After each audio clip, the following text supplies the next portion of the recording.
I will be doing my best in a few minutes to fix a misconception, to correct a misconception.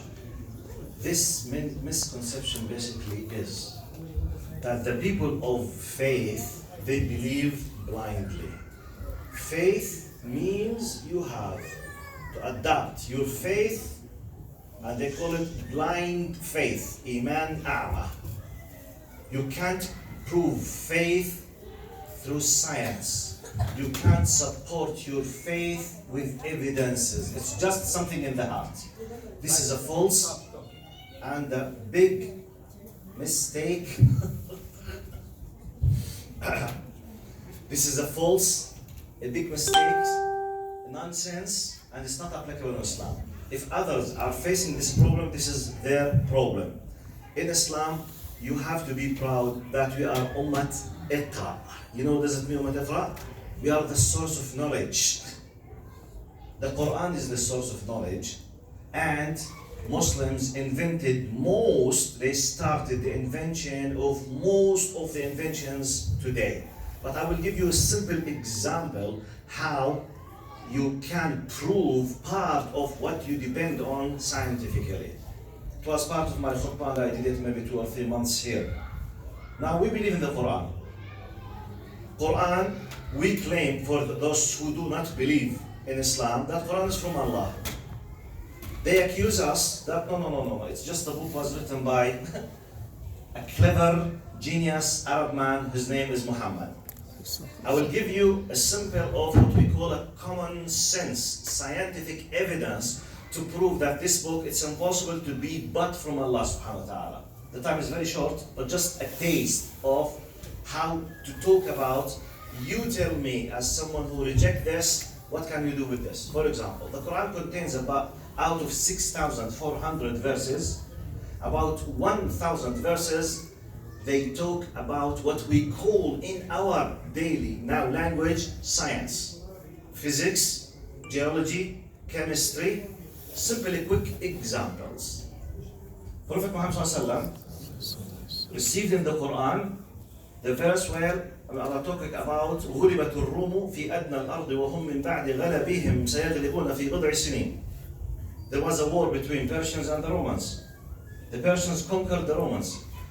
Prophet ﷺ in the Quran says that the Romans will reconquer the Persians in بِضْعِ سِنِينَ فِي أَدْنَى الْأَرْضِ. We have 2 miracles now. The word بِضْع, it's between the number 3 and 9. After 7 years, the Romans, they reconquered the Persians. But the point is not here. The point, the text said, في أدنى الأرض. The battle happened in what we know now as the Dead Sea in Jordan, my country, which is the lowest spot on earth, 400 meters below the sea level. How did Muhammad know, in what geological instruments Muhammad know that the Dead Sea in our language is the lowest spot on earth? This is geological discovery, and it needs high technology that happened just a few years ago. 1, 2, the development, the stages of development of the embryo of inside the womb of the woman. The Quran talks about نطفة, مضغة, علقة, مخلقة, غير مخلقة, عظام, لحم, جلد. They are talking about the sperm, the dots, the flesh, the bones, etc. Who knew this unless just few decades ago, around 60s in the 20th century? Most of the people on earth, on top of them Europeans, they used to think that we are created just as full human beings, but with very small size. So we start just to be maximizing in our size in the side of wombs of our mothers, which happened to be completely wrong. How did Muhammad ﷺ know this? And the last example, Quran says, بلى قادرين على أن أيحسب الإنسان أن لن نجمع عظامه بلى قادرين على أن نسوي بنانه. Those who used to reject the resurrection, al-ba'th, coming to life after death at the day of judgment.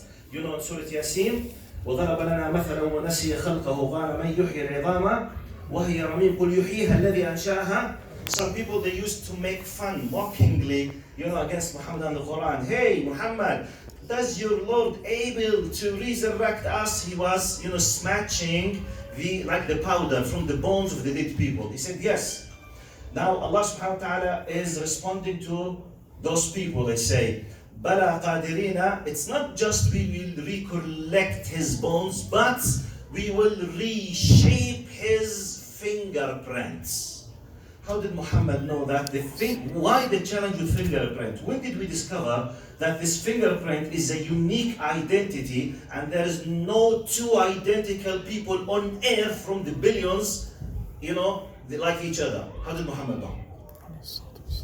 How did Muhammad know? And the last one.